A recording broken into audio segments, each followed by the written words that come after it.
¿Quién es ese hombre? Melquisedec, rey de Salem. Unos dicen que es rey, otros sacerdote. Soy Melquisedec, sacerdote de Dios el Altísimo. Traigo pan y vino de mi mesa. Ven a comer.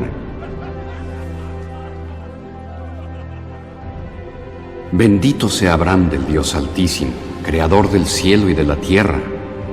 Bendito sea Dios el Altísimo, que puso a tus enemigos en tus manos. Hola hermanos, que tengan un tremendo y mega saludazo con doble Z. Saludazo de Cusatón Aritmon. Bienvenidos a un nuevo video. Oramos hoy a nuestro Padre amado, Padre Santo, en nombre de Jesús, que nuestro Señor Jesucristo venga y habite entre nosotros. Él es nuestro Salvador y nosotros lo deseamos. En el nombre de Jesús, amén. Ahora en este video, de nuevo voy a mostrarles de una manera totalmente distinta, que ustedes no han escuchado jamás, que la Trinidad no existe y que ese tercer Dios llamado Espíritu Santo no existe. Como sabemos, muchos dicen que el Espíritu Santo es otro ser separado y distinto del Padre y del Hijo, pero que al fin son uno. Es decir, que al fin Dios es uno, pero que son tres. Y finalmente voy a demostrar que no es así, no son tres dioses, ¿ok? Ahora, recordemos primero lo que quiso decir Jesús cuando dijo que Él enviaría a otro Consolador. En Juan capítulo 14, versículo 16 dice: y yo rogaré al Padre y os dará otro Consolador, para que permanezca con vosotros para siempre. Y muchos dicen: Cusatón, ¿acaso no sabes leer? Claramente Jesús está diciendo que el Padre nos dará otro Consolador, y está diciendo que es otro. Entonces, si Él es el que está hablando, ¿por qué habla de otro? Es porque hay otro Dios, el que es llamado Espíritu Santo. Ese es el otro Consolador, Cusatón. Y tú entonces estás equivocado, pero no es así. El problema es que tú lees la Biblia como si leyeras una revista de Condorito, plop, por lo cual no entiendes nada. Pero yo les voy a dar prueba de que Jesús se estaba refiriendo a sí mismo. Pero algunos dirán: ¿por qué si Jesús se refería a sí mismo, por qué dijo que otro? ¿Y por qué no dijo que Él se enviaría de nuevo a sí mismo? ¿Y por qué tendría que decir otro, Cusatón? Amigos, en un video pasado les declaré con muchas pruebas que Jesús se había convertido en otro cuando abandonó toda su gloria como Dios, es decir, como Hijo de Dios, en el cielo, para convertirse en un ser humano. Recordemos en Filipenses capítulo 2, versículo 7. Sino que se despojó a sí mismo, tomando forma de siervo, hecho semejante a los hombres. Entendamos algo: Jesús era Hijo de Dios y por tanto era Dios, y Él se despojó de ser Dios y se hizo semejante a nosotros, como un ser humano común. Eso es muy increíble, ¿no? Que un Dios omnipotente, omnipresente, que puede estar en todas partes al mismo tiempo, haya decidido convertirse en un ser humano tan frágil, porque así somos los seres humanos. De repente vamos caminando, tropezamos, nos caemos, nos golpeamos la rodilla y ahí fue. No podemos ya hacer lo que antes hacíamos, quedamos cojos, en fin, somos frágiles. Pero leemos en Filipenses capítulo 2, versículo 5: haya pues en vosotros este sentir que hubo también en Cristo, el cual, siendo en forma de Dios, no estimó el ser igual a Dios como cosa a que aferrarse, sino que se despojó a sí mismo, tomando forma de siervo, hecho semejante a los hombres, y estando en la condición de hombre, se humilló a sí mismo, haciéndose obediente hasta la muerte, y muerte del madero. Es increíble, amigos. Jesús era Dios en el cielo, igual a Dios, pero decidió despojarse de todo eso, transformándose en ser humano. Es decir, que literalmente Jesús se convirtió en otro, ¿cierto? Era Dios y ahora se convirtió en ser humano. Entonces pongamos atención, porque nosotros nos extrañamos de que Jesús haya dicho que enviará a otro. Pero les voy a probar que el mismo apóstol Pablo lo confiesa. El mismo apóstol declara que Jesús es otro. Y por tanto el apóstol Pablo confiesa que la Trinidad no existe y que tampoco existe ese tercer Dios llamado Espíritu Santo. Leemos en Romanos capítulo 7, versículo 2. Porque la mujer que está sujeta a marido, mientras el marido vive, está obligada a la ley. Mas muerto el marido, ella es libre de la ley del marido. Así que viviendo el marido, se llamará adúltera si fuera de otro varón. Mas si su marido muriere, es libre de la ley del marido. De tal manera que ya no será adúltera si fuere de otro marido. Así también vosotros, hermanos míos, sois muertos a la ley en el cuerpo de Cristo, para que seáis de otro, del que resucitó de los muertos, para que fructifiquemos a Dios. Entendamos algo, amigos. Las palabras del apóstol Pablo no tendrían ni un pito de sentido. Es decir, nadie las puede entender, porque ¿cómo puede él hablar que la iglesia de Cristo era de otro, si es el mismo Cristo el que resucitó? ¿Cómo puede él hablar de un marido que estaba en vida y que muere, y que ahora hay otro marido, cuando siempre ha sido el mismo marido? Es demasiado extraño. es extraño si tú no entiendes que Jesús se convirtió en otro. Entonces ahí las palabras del apóstol Pablo tienen total sentido. Y mientras ese marido vivía, estaba obligada a la ley de ese marido. Pero venido Jesús a la tierra y resucitado, ahora hay otro marido, un marido distinto al que estaba antes. ¿Entendemos? Es decir, que inclusive mientras Jesús vivió en la tierra, no se cumplía aún que Jesús fuera otro, porque Jesús no había muerto. Al resucitar Jesús, ahí se cumple que Jesús se convierte en otro. Es decir, que todavía vamos aún más lejos. No bastó con que Jesús se convirtiera en hombre, sino que además Jesús tuvo que resucitar y tuvo que pasar algo más. Y ahí Jesús se convirtió en otro. Es decir, Jesús se convirtió en hombre, resucitó como hombre, y ahí es cuando es otro, amigos, cuando Él resucita como hombre, ¿ok? Entonces, increíblemente, yo no sé qué más pruebas quiere alguien, porque el mismo apóstol nos está diciendo que somos de otro, y es lo mismo que dijo Jesús, que enviaría a otro. Pongan atención, si tú analizas estas palabras del apóstol Pablo, no le encuentras ninguna lógica, porque Jesús andaba caminando en esta tierra, y luego resucitó, y era el mismo Jesús. Es decir, inclusive era de carne y hueso. Entonces, ¿por qué él habla de que el marido anterior murió? Cuando a toda luz vemos que es el mismo marido. El que resucitó sigue siendo Jesús. Es porque, como les expliqué, es otro. Ahora, amigos, entendamos algo. Nosotros somos de otro en el momento en que Jesús resucita de los muertos. Porque antes, Jesús aún no había sido glorificado. ¿Entienden, amigos? Por lo cual, es en el momento en que Jesús es glorificado, que entonces ahora somos de otro. Y en esto se cumplen perfectamente las palabras del apóstol Pablo. Ahora, cierren su revista Secondorito y pongan atención en Juan capítulo 16, versículo 7. Pero yo os digo la verdad, os es necesario que yo me vaya, porque si yo no me voy, el Consolador no vendría a vosotros, mas si me voy, os lo enviaré. Entonces, amigos, Jesús tenía que subir al cielo para que pudiera venir el Consolador. Pero quien subió al cielo ya no era el mismo Jesús que había bajado del cielo. Ahora era un ser de carne y hueso. Ya no era aquel Dios que tenía su forma, su esencia, igual a Dios Padre. Ahora es otro, que es de carne y hueso. Es un Dios humano, amigos. Es increíble. Luego recordemos también que en Juan capítulo 7, versículo 39, y esto dijo del Espíritu que habían de recibir los que creyeran en Él, porque aún no era dado el Espíritu Santo, porque Jesús aún no era glorificado, por lo cual los apóstoles no podían recibir el Espíritu Santo hasta que Jesús no fuera glorificado, amigos. ¿Entendemos eso entonces? Ahora, amigos, recordemos que el mismo Jesús oró al Padre para que lo glorificara en Juan capítulo 17, versículo 5. Ahora pues, Padre, glorifícame tú al lado tuyo con aquella gloria que tuve contigo antes que el mundo fuese. Pon atención. Amigos, algo cambió y las iglesias cristianas no lo saben. ¿Quién era Jesús antes de que el mundo fuese? Antes de que bajara a la tierra y resucitara y se convirtiera en hombre de carne y hueso. Leamos en Hebreos capítulo 7. Porque este Melquisedec, rey de Salem, sacerdote del Dios Altísimo, que salió a recibir a Abraham que volvía de la derrota de los reyes, y le bendijo, a quien asimismo dio a Abraham los diezmos de todo, cuyo nombre significa primeramente Rey de Justicia, y también Rey de Salem, esto es, Rey de Paz, sin padre, sin madre, sin genealogía, que ni tiene principio de días, ni tiene fin de vida, sino hecho semejante al Hijo de Dios, permanece sacerdote para siempre. Pero pongan atención, amigos, si ya teníamos a un sacerdote que se llamaba Melquisedec, ¿por qué de nuevo el apóstol Pablo habla de otro sacerdote? Y ahí de nuevo nos encontramos con la palabrita, otro. ¿Y por qué otro? ¿Y dónde está ese que fue reemplazado? ¿Para dónde se fue? Amigos, leamos en el versículo 11. Sí, pues, la perfección fuera por el sacerdocio levítico, porque bajo él recibió el pueblo la ley. ¿Qué necesidad habría aún de que se levantase otro sacerdote, según el orden de Melquisedec, que no fuese llamado según la orden de Aarón? Amigos, si hay otro Melquisedec, ¿dónde estaba el anterior? ¿O dónde está el anterior, amigos? Y si Jesús era Melquisedec, ¿por qué entonces el apóstol Pablo nos habla de otro Melquisedec?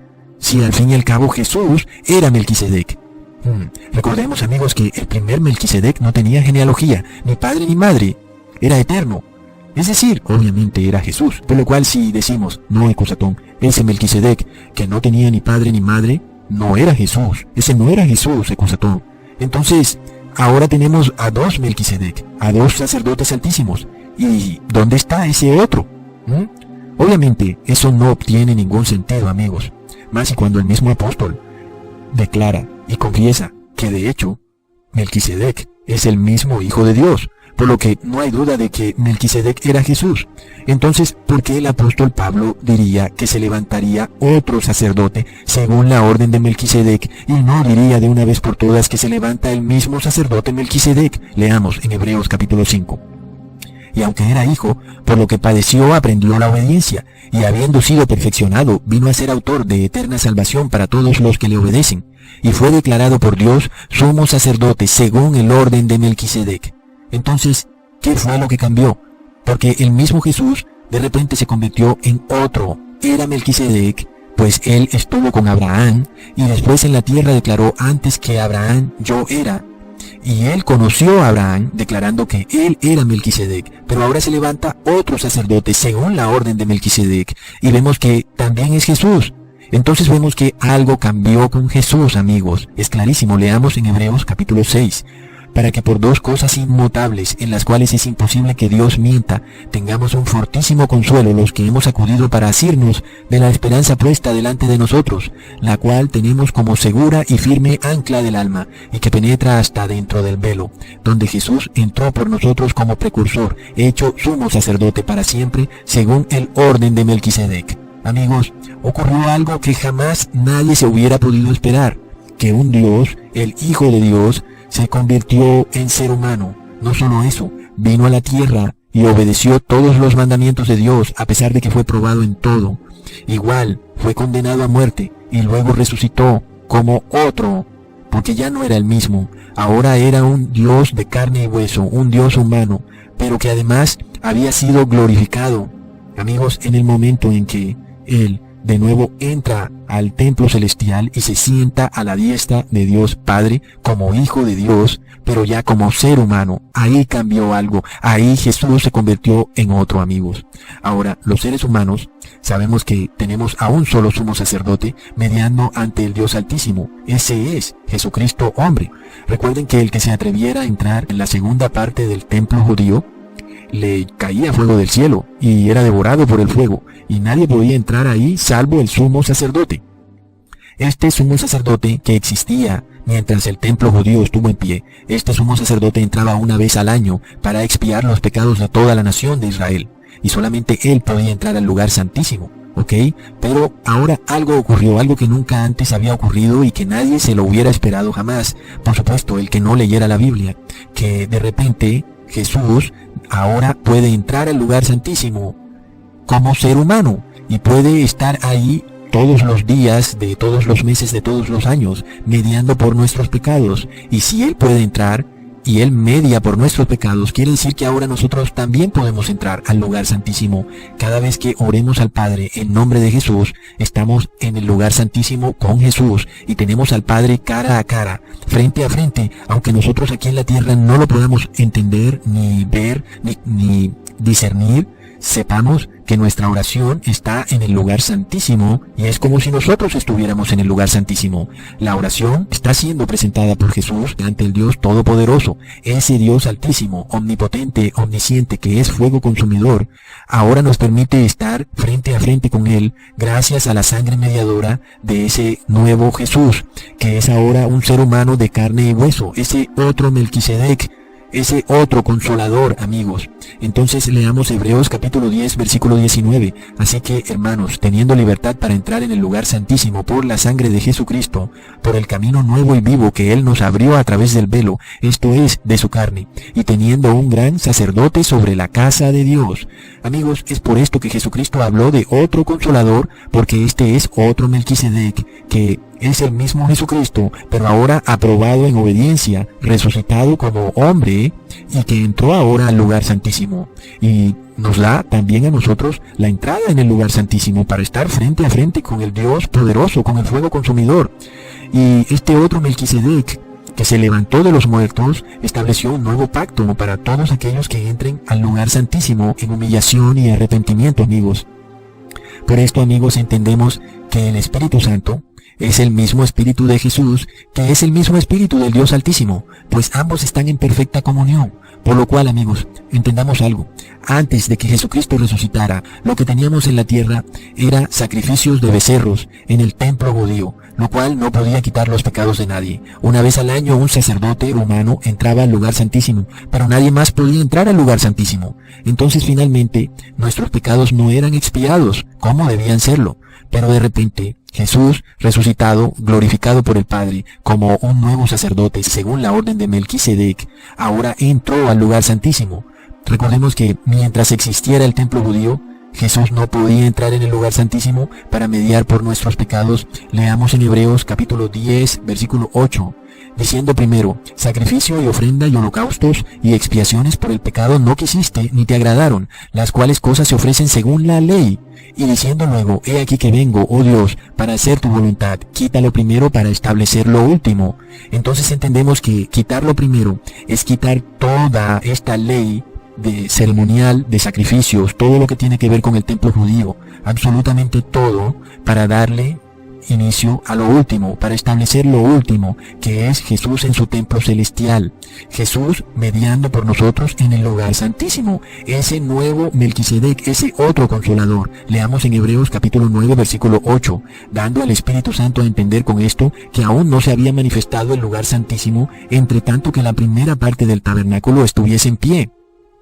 Es decir, amigos, mientras el templo judío estuviese en pie, entonces no se había manifestado el camino al lugar santísimo, esto en el templo celestial, porque lo que nosotros queremos es que nuestros pecados sean expiados en el templo celestial y no en ningún templo terrenal, amigos. Pero mientras existiera aquí en la tierra un templo, no había camino para el lugar santísimo. Por eso es que cuando Jesús muere, se rasga el velo del templo terrenal, porque se abrió el camino al lugar santísimo por la carne de Jesús. Ahí lo tienen, amigos. Por tanto, Jesús, antes de venir a la tierra como Melquisedec, no había entrado en el lugar santísimo, ¿ok? Por tanto, bueno, la expiación de los pecados del mundo no era posible, porque como ya les expliqué, sacrificio, ofrenda y holocausto no quisiste. Dios Padre no quería nada de eso, sino que quería un verdadero arrepentimiento de cada uno de los seres humanos que habitan este mundo. Es por esto que solamente Dios, a través de su misericordia y a través de la mediación de este sacerdote, Jesús, el Rey de Salem, solamente así podemos obtener la expiación de nuestros pecados. Ahora cuando Jesús resucita, entonces Jesús es glorificado cuando entra ahora en el lugar santísimo, por lo cual entonces Él tiene ahora un mejor sacerdocio, pues entró ahora como ser humano. Por lo cual Jesús es un mejor sacerdote, porque no pecó en nada, pero Él mismo vivió todos los problemas que vivimos nosotros aquí en la tierra. En esto entendemos que Jesús entonces es otro consolador, amigos, porque Él nos puede consolar. Ahora entendemos entonces que el Espíritu Santo que recibimos es una gran bendición que proviene del Padre y del Hijo, amigos. Entonces no hay ningún tercer Dios trinitario. Nada más porque Jesús dijo otro, eso no quiere decir que en verdad haya otro, sino que no entendemos la Biblia, amigos. Entendemos también que es inútil que se levante otro templo judío, que son inútiles los templos terrenales para salvarnos, que es inútil un sacerdote terrenal, pues nosotros, cualquier ser humano, tiene entrada al lugar santísimo por medio de nuestro gran sacerdote, Melquisedec, el Rey de Salem, Jesucristo hombre, amigos, y podemos estar cara a cara con el gran Dios que es fuego consumidor. Entonces, gracias a nuestro Consolador, a Jesucristo hombre, Él puede consolarnos de nuestros pecados y nosotros podemos obtener la redención, porque estamos ante el mismísimo Dios Todopoderoso. Y Jesucristo decidió despojarse de esa majestad que Él tenía en el cielo, al ser Hijo de Dios, y convertirse en Jesucristo hombre, en un Dios hombre. Entonces, por supuesto que en ese momento, Él se hizo menor que el Padre. Y entendemos por qué Él dijo, el Padre es mayor que yo, lo cual las religiones cristianas no logran entender, ni tampoco las judeo-mesiánicas, por qué Jesús dijo que el Padre es mayor que yo, y sus explicaciones son realmente ridículas e irrisorias. Pero si entendemos que cuando Cristo se despoja de su condición de Dios y se convierte en ser humano, se hace menor que el Padre. Él antes era igual al Padre, pero eso cambió en el momento en que Él se sacrifica a sí mismo, despojándose de todo, para convertirse en Jesucristo hombre. Él está en el cielo, en el lugar santísimo, y todos los que quieran salvarse tienen que entrar al lugar santísimo. Hasta pronto, hermanos.